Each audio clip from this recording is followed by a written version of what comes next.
ಈಗ ನಾನು ಜಾಸ್ತಿ ಮಾತಾಡೋಕೆ ಹೋಗಲ್ಲ, ಯಾಕಂದರೆ ನಮ್ಮ ಗೆಳೆಯರೆಲ್ಲ ಮಾತಾಡಿದ್ದಾರೆ, ಎಲ್ಲ ವಿಷಯ ತಮಗೆ ತಿಳಿ ಹೇಳಿದ್ದಾರೆ. ನಮಗೂ ವಿಷಯ ಗೊತ್ತಿದೆ, ಪರಿಸ್ಥಿತಿ ಹೇಗಿದೆ ಅಂತ ಗೊತ್ತಿದೆ. ಈ ಏನೊಂದು ಸಂಘರ್ಷ ನಡೀತಾ ಇದೆ ಅದು ಸಂವಿಧಾನ ಅಂತ ನಾವು ಹೇಳಬಹುದು, ಆದರೆ ಸಂವಿಧಾನ ಅಂದರೆ ನನ್ನ ಅರ್ಥ,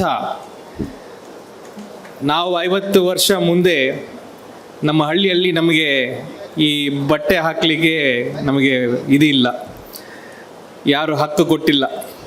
ಈ 50 ವರ್ಷದಿಂದ ಸ್ವಲ್ಪ ಮಾನ ಮರ್ಯಾದೆ ಜೊತೆಗೆ ನಾವು ಇಲ್ಲಿ ಬದುಕಲಿಕ್ಕೆ ಬಂದಿದ್ದೀವಿ. ನಾನು IAS ಆಗಿ ಬಂದು ಈಗ ಸಂಸದ ಕೂಡ ಆಗಿಬಿಟ್ಟಿದ್ದೀನಿ. ಇದು ಸಂವಿಧಾನ ಇಲ್ಲದೆ ಸಾಧ್ಯ ಇಲ್ಲ. ಹಾಗಾಗಿ ನನ್ನ ಅಭಿಪ್ರಾಯ, ಸಂವಿಧಾನ ನನ್ನ ಕುಟುಂಬ, ನನ್ನ ಮಕ್ಕಳು ಎಲ್ಲ ಸೇರಿನೇ ಸಂವಿಧಾನ.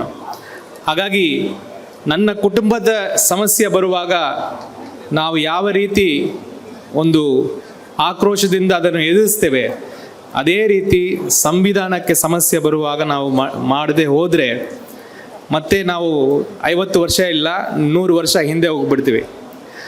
RSS ಅವರ ಪ್ರಥಮ ಅವರು ಯಾರನ್ನು ವಿರೋಧಿ ಅಂತ ನೋಡ್ತಾರಂದರೆ, ಭಾಳ ಜನ ಹೇಳ್ಬೋದು ಮುಸ್ಲಿಮರನ್ನು ವಿರೋಧಿಯಾಗಿ ನೋಡ್ತಾರಂತ. ಇಲ್ಲ, ಮುಸ್ಲಿಮರು ನೋಡ್ತಾರೆ ಹೌದು, ಆದರೆ ಅವರ ಬಹಳ ದೊಡ್ಡ ಪ್ರಥಮ ವಿರೋಧಿ ಯಾರಂತ ಹೇಳಿದರೆ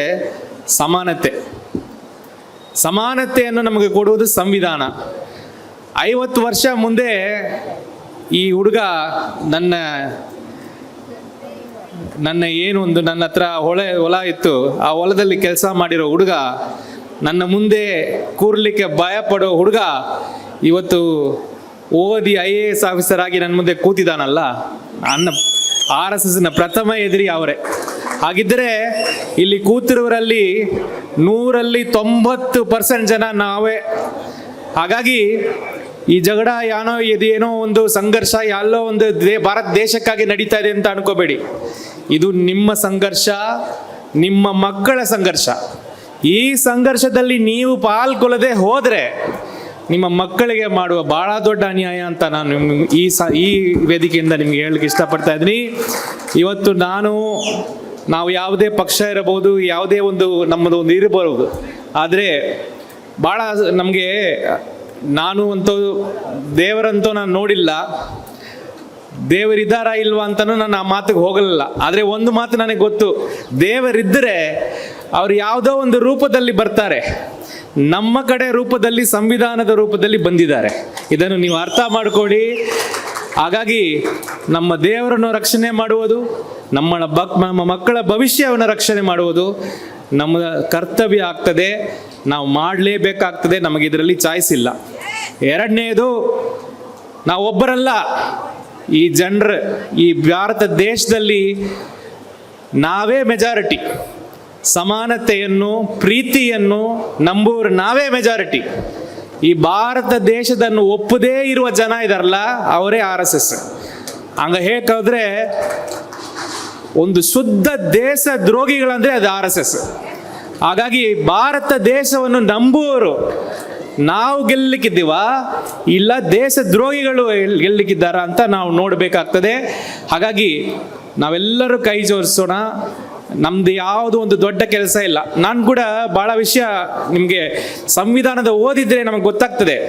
ಅದರಲ್ಲಿರುವ ಒಂದೊಂದು ವಿಷಯ ಕೂಡ ಎಲ್ಲಿಂದ ಬಂದಿದೆ ಅಂತ ನೋಡಿದರೆ ಈ ಜನರಿಂದನೇ ಬಂದಿದೆ. ಬಾಬಾ ಸಾಹೇಬ್ ಅಂಬೇಡ್ಕರ್ ಸಂವಿಧಾನ ಬರೆಯುವಾಗ ಅದರಲ್ಲಿ ಹಕ್ಕುಗಳ ಬಗ್ಗೆ, ಪ್ರೀತಿಯ ಬಗ್ಗೆ, ಸಮಾನತೆ ಬಗ್ಗೆ ಎಲ್ಲಿಂದ ಅವರು ತಂದಿದ್ದಾರೆ. ಈ ನಮ್ಮ ಜನರ, ನಮ್ಮ ಮನೆಯ ಏನು ವಿಧಾನಗಳಿದ್ದಾವೆ, ನಮ್ಮ ಮನೆಯ ವಿಧಾನಗಳು ಅಂದರೆ ಈ ಏನು ಶೋಷಿತರು ಅವರ ಮನೆಯ ವಿಧಾನಗಳು, ಅವರ ಮನಸ್ಸು, ಅದೇ ಸಂವಿಧಾನದಲ್ಲಿ ಬಾಬಾ ಸಾಹೇಬ್ ಬರೆದಿದ್ದಾರೆ. ಹಾಗಾಗಿ ಇದನ್ನು ರಕ್ಷಣೆ ಮಾಡುವುದು ನಮ್ಮ ಕರ್ತವ್ಯ ಆಗ್ತದೆ. ಕೊನೆಗೆ ನಾನು ಒಂದು ಮಾತು ಹೇಳಿ ಮುಗಿಸ್ಲಿಕ್ಕಿದ್ದೀನಿ. ಈ ಸಂಘರ್ಷಕ್ಕೆ ಕೋಪ ಬೇಕಾ, ಧೈರ್ಯ ಬೇಕಾ ಅಂತ ಕೇಳಿದ್ರೆ ಧೈರ್ಯವೇ ಬೇಕು, ಕೋಪ ಬೇಕಿಲ್ಲ. ಯಾರಾದರೂ ಬಹಳ ಕೋಪ ಮನಸ್ಸಲ್ಲಿ ಇಟ್ಕೊಂಡು, ದ್ವೇಷ ಮನಸ್ಸಲ್ಲಿ ಇಟ್ಕೊಂಡು, ಅಥವಾ ಬಹಳ ಒಂದು ಕಡೆ ಸ್ಯಾಡ್ ಆಗಿ ಒಂದು ಕಡೆ ಕೂರಬಾರ್ದು. ನಾವು ಬಹಳ ಧೈರ್ಯವಾಗಿ, ಬಹಳ ಸಂತೋಷವಾಗಿ ಎದುರಿಸಬೇಕಾಗ್ತದೆ. ಹಾಗಾಗಿ ನಮ್ಮ ಹೋರಾಟಗಳು ಇದೇ ರೀತಿಯಲ್ಲಿ, ಇವತ್ತು ಬೆಳಿಗ್ಗೆ ನೀವು ಸಮಾವೇಶ ಮಾಡಿದಿರಲ್ಲ, ಅದೇ ರೀತಿಯಲ್ಲಿ ಬೃಹತ್ತಾಗಿ ಮಾಡಬೇಕಾಗ್ತದೆ. ಇವತ್ತು ನಾವು 10,000 ಜನ ಸೇರಿದರೆ ನಾಳೆ ನಾವು 1,00,000 ಜನ ಸೇರಬೇಕು. ಹಾಗಾಗಿ ನಾವು ಎಲ್ಲರ ಕೈ ಜೋಡಿಸುವ ಟೈಮ್ ಕಂಟಿನ್ಯೂಸ್ ಬರ್ತದೆ. ಇನ್ನೊಂದು 5 ವರ್ಷ ಇಲ್ಲ 10 ವರ್ಷ ಇವರು ನಮಗೆ ಬೇರೆ ಬೇರೆ ವಿಷಯಗಳು ಬಾಲ್ ಹಾಕ್ತಾನೆ ಇರ್ತಾರೆ. ಇವತ್ತು ವಕ್ಫ್ ಬಿಲ್ ಅಂತ ಒಂದು ಬಾಲ್ ಹಾಕಿದ್ದಾರೆ, ಅದರಲ್ಲಿ ಏನೇನೋ ತರ್ತಾ ಇದ್ದಾರೆ, ಕೊನೆಗೆ ಇನ್ನೊಂದು ತರ್ತಾರೆ. ಈ ತರುವ ಎಲ್ಲ ವಿಷಯವನ್ನು ಎದುರಿಸಲಿಕ್ಕೆ ಧೈರ್ಯ, ಅದಕ್ಕೆ ಏನು ಒಂದು ಸ್ಟ್ರೆಂಗ್ತ್ ಬೇಕಾಗ್ತದೆ, ಅದು ನಮ್ಮ ಜನರಿಂದನೇ ಬರ್ತದೆ, ಬಾಬಾ ಸಾಹೇಬಿನ ಸಂವಿಧಾನದಿಂದ ಬರ್ತದೆ. ಹಾಗಾಗಿ ಅದನ್ನು ರಕ್ಷಣೆ ಮಾಡುವುದು ನಮ್ಮ ಚಾಯ್ಸ್ ಅಲ್ಲ, ನಮಗೆ ಇದು ರೆಸ್ಪಾನ್ಸಿಬಿಲಿಟಿ ಅಂತ ಹೇಳಿ, ಯಾವ ವೇದಿಕೆ ಇರಲಿ, ಯಾವ ಸಂಘರ್ಷ ಇರಲಿ, ನಾವೆಲ್ಲರೂ ಒಂದಾಗಿ ಮುಂದೆ ಹೋಗೋಣ. ಈ RSS ಏನು ನಮಗೆ ದೊಡ್ಡ ವಿಷಯ ಅಲ್ಲ, ಅವರ ಕಂಪ್ಲೀಟಾಗಿ ಝೀರೋ ಮಾಡಿ ಮತ್ತೆ ಈ ಭಾರತವನ್ನು ನಾವು ಉಳಿಸ್ತೇವೆ ಅಂತ ಮಾತು ಈ ವೇದಿಕೆಯಿಂದ ಹೇಳಿ ನಿಮ್ಮೆಲ್ಲರಿಗೂ ಧನ್ಯವಾದಗಳು. ಜೈ ಹಿಂದ್, ಜೈ ಭೀಮ್, ಜೈ ಕರ್ನಾಟಕ.